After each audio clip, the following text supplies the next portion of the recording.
بسم الله الرحمن الرحيم. الحمد لله رب العالمين، وصلى الله وسلم وبارك على نبينا محمد وعلى آله وصحبه أجمعين، أما بعد. ہم لوگ عمدۃ الاحکام للامام المقدسی، اس میں ہم لوگ آج باب قضاء الصلاة الفائتة وتعجيلها، یہ باب شارح عمدۃ الاحکام شیخ آل بسام نے یہ باب کا عنوان بنایا ہے، ورنہ امام مقدسی نے اس کو باب جامع کے تحت ذکر کیا ہے۔ میرے پاس جو نسخہ ہے اس میں حدیث نمبر 111 ہے، بعض لوگوں کے نسخوں میں 144 اس کا نمبر ہے۔ یہ حضرت انس بن مالک رضی اللہ عنہ کی حدیث۔ یہاں سے ہم لوگ شروع کرتے ہیں۔ جی پڑھیں شیخ۔ 43 ہے، میں 44 کا دیا تھا، نیچے والی تو طيب. نحمده ونصلي على رسوله الكريم، اما بعد. وعن انس بن مالك رضي الله عنه قال قال رسول الله صلى الله عليه وسلم من نسي صلاة فليصليها اذا ذكرها لا كفارة لها الا ذلك. وتلا قوله تعالى اقم الصلاة لذكري، وقوله تعالى اقم الصلاة لذكري. ولمسلم من نسي صلاة أو نام عنها فكفارتها أن يصليها إذا ذكرها. وعن جابر بن عبد الله رضي الله عنهما أن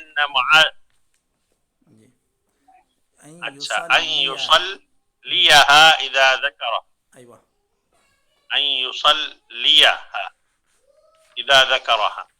وعن جابر بن عبد الله رضي الله عنهما أن معاذ بن جبل رضي الله عنه كان يصلي مع رسول الله صلى الله عليه وسلم العشاء الأخيرة، ثم رجع إلى قومه فيصلي بهم تلك الصلاة. وعن أنس بن مالك رضي الله عنه قال كنا نصلي مع رسول الله صلى الله عليه وسلم في شدة الحر، فإذا لم يستطيع أحدنا أن يمكن جبهته من الأرض بسط ثوبه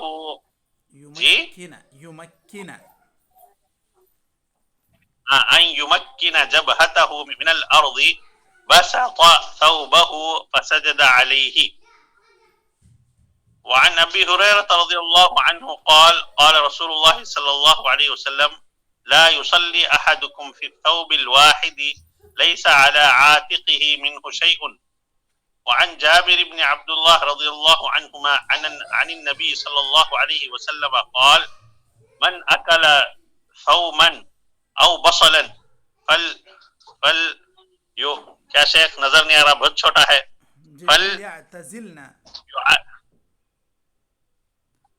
فليعتزلنا أو ليعتزل مسجدنا وليقعد في بيته. جی ایک سیکنڈ. وليقعد في بيته وأتى بقدر فيه خضرات. اچھا وأوتي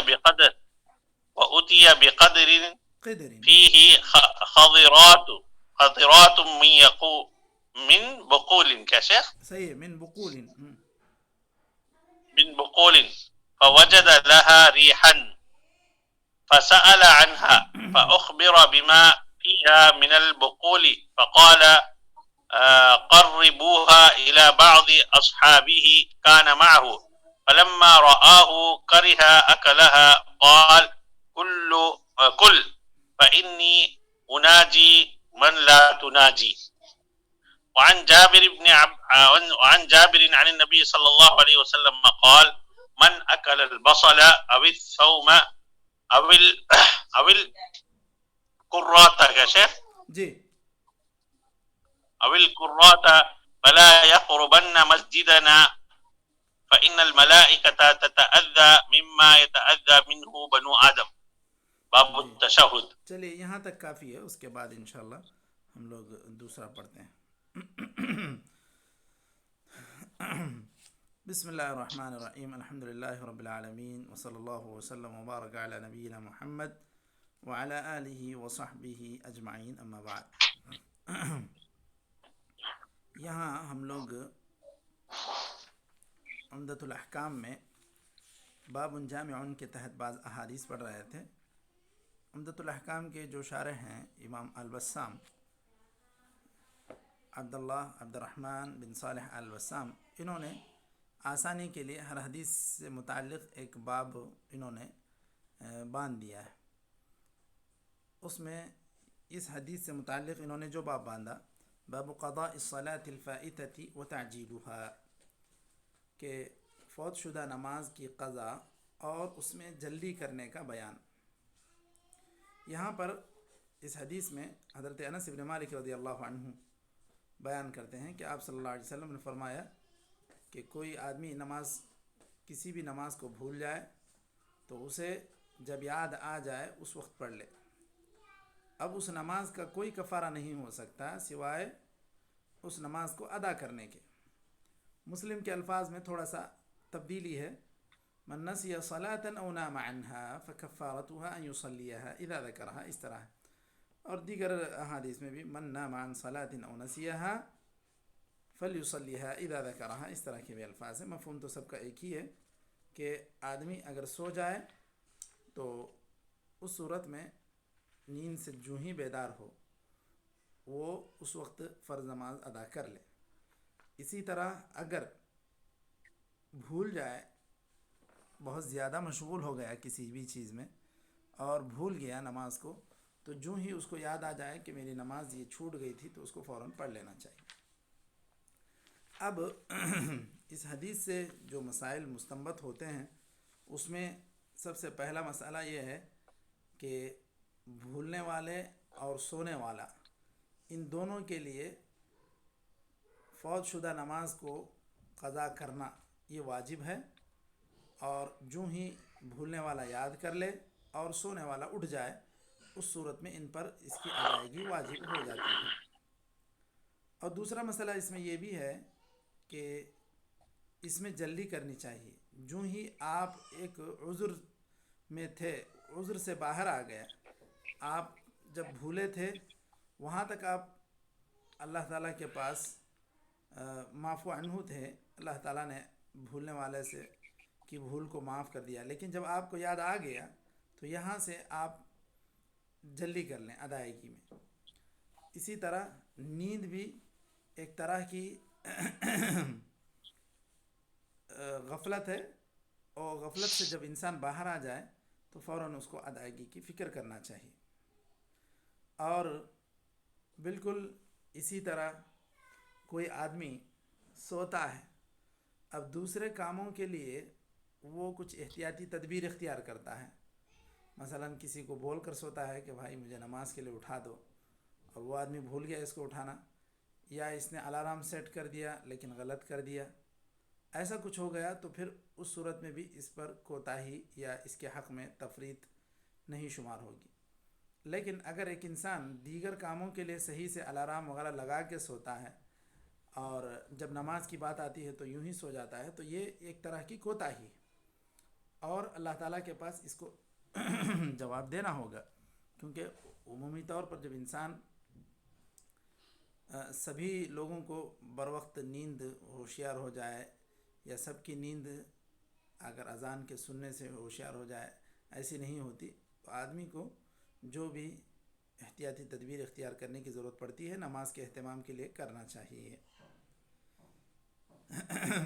تو اس طرح اگر کوئی آدمی کرتا ہے تو پھر وہ آدمی گناہ گار نہیں ہوگا، لیکن اگر غفلت برتتا ہے، کوئی اس طرح کی تدبیر اختیار نہیں کرتا ہے، تو پھر وہ گناہ گار ہوگا۔ اب یہاں پر ایک چیز اور بھی ہے کہ اگر کوئی آدمی جب نماز بھول گیا تھا، اس کو یاد آ گئی، یا سو گیا تھا اٹھ گیا، تو کیا اب اس کے لیے تاخیر کی گنجائش ہے یا نہیں؟ تو اس میں علماء کا اختلاف ہے، لیکن صحیح مسئلہ اور صحیح بات اور زیادہ بہتر جو راجح معلوم ہوتی ہے وہ بات یہی ہے کہ آدمی کو جلد سے جلد اس نماز کی ادائیگی کی فکر کرنا چاہیے اور جلد ہی اس کو ادا کر لینا چاہیے۔ یہ تقریباً 2-3 باتیں اس حدیث کے مستنبط مسائل میں ذکر کی جا سکتی ہیں۔ اس کے بعد جو دوسری حدیث ہم لوگوں نے پڑھی، الحدیث الثانی عشر بعد المئہ، 112، یہ اس حدیث میں حضرت جابر رضی اللہ عنہما سے مروی ہے۔ اچھا، یہ حدیث ذکر کرنے سے پہلے گزشتہ حدیث سے متعلق ایک بات یہ ہے کہ کچھ لوگ پورے عمر کی قضا کرتے ہیں، اور جو نمازیں ان سے غفلت میں چھوٹ گئی ہیں تو ان کے پوری کی پوری قضا کرتے ہیں۔ تو اس تعلق سے شیخ الاسلام ابن تیمیہ وغیرہ کا مسلک یہ ہے کہ وہ نماز ایک وقت پر متعین کی گئی تھی، اب اس نماز کو آپ سے چھوٹے ہوئے 30 سال ہو گئے۔ ان الصلاۃ کانت علی المؤمنین کتابا موقوتا، نماز تو وقت پر فرض کی گئی تھی، وہ نماز کا وقت جا کر ایک زمانہ دراز گزر گیا، تو ایسی صورت میں اب اس کے لیے آدمی استغفار اور توبہ کر لے، یہ کافی ہے۔ 30 سال کی یا 40 سال کی پوری نمازیں آدمی پڑھنے کی کوشش کرے، اس کا ثبوت نہیں ہے۔ اس کے بعد جو دوسری حدیث ہم لوگوں نے پڑھی حضرت جابر رضی اللہ عنہ کی، کہ حضرت معاذ بن جبل رضی اللہ عنہ نبی کریم صلی اللہ علیہ وسلم کے ساتھ عشاء کی نماز ادا کیا کرتے تھے، پھر اپنے قوم کے پاس جاتے انہیں بھی نماز پڑھایا کرتے تھے۔ تو ایک طرح وہ عشاء کی نماز کو مکرر پڑھتے تھے، دوبارہ پڑھتے تھے۔ ایک مرتبہ تو آپ صلی اللہ علیہ وسلم کے ساتھ پڑھتے تھے، دوسری مرتبہ اپنی قوم کی امامت کیا کرتے تھے۔ تو جو نماز ان کی آپ صلی اللہ علیہ وسلم کی ہوتی وہ فرض کی نیت سے ہوتی اور فرض نماز وہ ادا کر لیتے۔ اب جب وہ قوم کو جا کر پڑھا رہے ہیں، ایک مرتبہ ایک انسان فرض ادا کر لیا ہے تو پھر اس کے بعد جو نماز ادا کرے گا وہ نفل کہلائے گی۔ تو دوسری نماز جب وہ قوم کو پڑھا رہے ہیں تو وہ اس حالت میں امامت جب کر رہے ہیں تو ان کی نماز نفل ہے، تو یہ ان کو متنفل کہا جائے گا۔ جو امام ہیں وہ متنفل ہیں، اور جو مقتدی ہیں وہ مفترض ہیں، وہ لوگ فرض کی نیت سے پڑھ رہے ہیں، یہ متنفل ہیں۔ تو کیا ایسی صورت میں نماز متنفل کے پیچھے مفترض کی نماز ہوئے گی یا نہیں ہوئے گی؟ جی مشائخ، ہو جائے گی، ہو جائے گی، بالکل ہو۔ جی، اور کچھ؟ جیسے حضرت معاذ رضی اللہ عنہ کی جو یہ حدیث ہے، یہ حدیث سے دلیل ملتی ہے نا سر، یہ حدیث سے دلیل ملتی ہے کہ ہو جائے گی۔ جی جی، چلیے، تو بالکل صحیح بات یہی ہے، اور راجہ مسلک یہی ہے اس میں کہ یہ نماز جو آدمی متنفل ہو اور وہ فرض پڑھنے والے کو امامت کرتے ہوئے پڑھا رہا ہے تو اس کی نماز ہو جائے گی، یہی زیادہ راجہ مسلک معلوم ہوتا ہے۔ اس پر ہی جمہور کا موقف یہی ہے۔ یہ باقی اور جو احناف وغیرہ ہیں ان کا مسلک یہ ہے کہ یہ اس طرح صحیح نہیں ہوتی، اس کے لیے انہوں نے یہی کہا انما جعل الامام لیؤتم بہ، کہ امام اس لیے بنایا گیا کہ اس کی اقتداء کی جائے۔ انہوں نے اقتداء میں یہ بات بھی کہی کہ اس کی جو نیت ہے آپ کی بھی وہ نیت ہونی چاہیے، جبکہ اس کا جواب یہ دیا گیا ہے کہ اللہ کے رسول صلی اللہ علیہ وسلم نے نیت کی ایک ہونے کی بات نہیں کہی۔ آپ صلی اللہ علیہ وسلم نے یہ کہا فَإِذَا كَبَّرَ فَكَبِّرُوا وَإِذَا رَكَعَ فَارْكَعُوا وَإِذَا سَجَدَ فَاسْجُدُوا، تو یہ جو اختلاف ہے یہ ظاہری اختلاف سے آپ صلی اللہ علیہ وسلم نے منع کیا، یعنی ابھی وہ رکوع سے اٹھا ہی نہیں کہ آپ سجدے میں چلے گئے، تو یہ اختلاف منع ہے۔ رہی بات نیت کہ آپ اپنی فرض کی نیت سے پڑھ رہے ہیں، وہ نفل کی نیت سے پڑھ رہے ہیں، تو اس میں کوئی اختلاف مقصود نہیں ہے جو آپ صلی اللہ علیہ وسلم نے اس حدیث میں کہا۔ تو یہی زیادہ راجح معلوم ہوتا ہے۔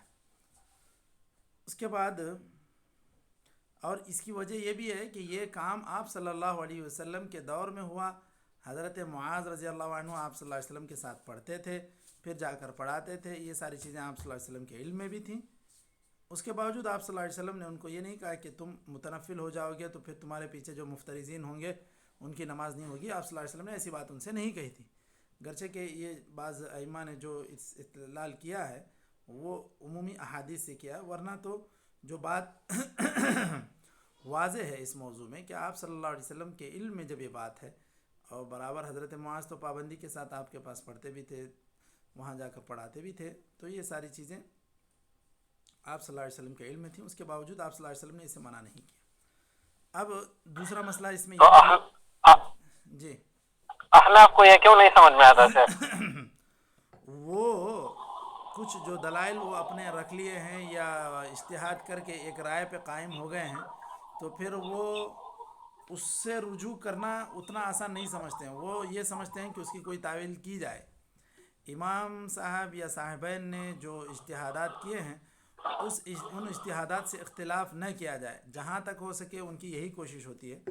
شاذ و نادر ہی کسی مسئلے میں وہ اپنی الگ رائے قائم کرتے ہوں، ورنہ یہ چیز دیگر مسالک کے لوگوں میں زیادہ ہے کہ وہ ائمہ کے رائے کو اس قدر مضبوطی سے نہیں پکڑتے کہ پھر وہ مسئلے میں کسی قسم کی نرمی نہ پیدا کریں۔ ایسی بات دیگر مسالک میں کم ہے، خاص طور پر حنابلہ کے یہاں ایسا نہیں ہے کہ جو امام احمد نے کہہ دیا تو کہہ دیا، اب یا تو اس کی تعویل کریں یا پھر اس کے مقابلے میں جو ہم کو حدیثیں ملیں اس کا کچھ اور مفہوم بیان کریں۔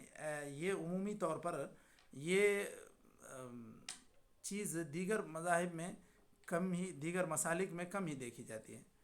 تو ان کے کچھ جو دلائل ہیں اس کو ان کے جو معتقدین ہیں وہ لوگ بڑی سختی سے اس کی پابندی کرتے ہیں اور اسی کی یعنی کہ اسی کو راجح قرار دیتے ہیں اور اسی پر عمل کرنے کی دعوت دیتے ہیں۔ بہرحال یہ اجتہادات ائمہ کے جو بھی رہے ہوں ان کی حسن نیت کی وجہ سے اللہ تعالیٰ ان کو ثواب دے گا، لیکن یہ تو ایک عمومی طور پر ایک عالم کی، طالب علم کی ذمہ داری ہے کہ وہ دلائل کی روشنی میں مسائل کو سمجھ کر ان پر عمل کرنے کی کوشش کرے۔ مسلک سے گرچہ کہ اختلاف ہو جائے، اس سے انسان گنہگار نہیں ہوگا۔ انسان کو جس اللہ کے رسول صلی اللہ علیہ وسلم کی واضح اقتداء کی جو تعلیم دی گئی ہے وہ ہمیشہ مقصد پیش نظر ہونا چاہیے۔ چلے اس کے بعد دوسرا مسئلہ اس سے یہ بھی ثابت ہو رہا ہے کہ مفترض کی امامت، جب متنفل کی امامت مفترض کے لیے صحیح ہے تو پھر مفترض کی امامت متنفل کے لیے بدرجہ اولا صحیح ہو جائے گی۔ مثال کے طور پر آپ صلی اللہ علیہ وسلم ایک مرتبہ فرض نماز پڑھ کے بیٹھے، دیکھا کہ کچھ ایک دو آدمی باہر بیٹھے ہیں۔ آپ صلی اللہ علیہ وسلم نے ان سے بلایا، ان کو بلایا اور کہا کہ کیا بات ہے، تم لوگ ہمارے ساتھ نماز نہیں پڑھے؟ انہوں نے کہا نہیں، ہم ایک دوسری مسجد میں پڑھ کر آئے تھے۔ آپ صلی اللہ علیہ وسلم نے کہا اگر ایسی بات ہے تو پھر آپ کو پھر بھی شامل ہو جانا چاہیے تھا ہمارے ساتھ نماز میں، آپ کی نماز نفل ہو جاتی، ہماری تو فرض تھی ہی تھی، آپ نے جو پہلے فرض پڑھ لی تھی تو وہ تو فرض آپ کی ہو گئی تھی، بعد میں یہ جو آپ پڑھ لیتے ہمارے ساتھ تو یہ نفل ہو جاتی۔ تو اس سے پتہ یہ چلتا ہے کہ آپ صلی اللہ علیہ وسلم نے گویا کہ آپ خود تو فرض پڑھا رہے تھے، آپ صلی اللہ علیہ وسلم کے پیچھے آپ نے نفل پڑھنے کے لیے کہا، تو اس سے یہ بات معلوم ہوتی ہے کہ مفترض کے پیچھے متنفل کی نماز بدرجہ اولا ہو جائے گی۔ اسی طرح اس کے اندر ایک مسئلہ یہ بھی معلوم ہوتا ہے کہ اگر کوئی انسان فرض نماز کا اعادہ کرنا چاہے تو اس کے لیے گنجائش ہے، وہ کر سکتا ہے۔ اچھا، اس کے بعد یہاں ایک اور حدیث نمبر 113 حضرت ابو ہریرہ کی حدیث ہے۔ اس میں آپ صلی اللہ علیہ وسلم نے فرمایا کہ کوئی آدمی اس حالت میں نماز نہ پڑھے کہ اس کے کندھے پر کوئی چیز نہ ہو، یعنی کندھے کھلے رکھ کر صرف مثلا لنگی پہن لیا، بنین بھی نہیں پہنا ہے، ایسے حالت میں نماز نہ پڑھے۔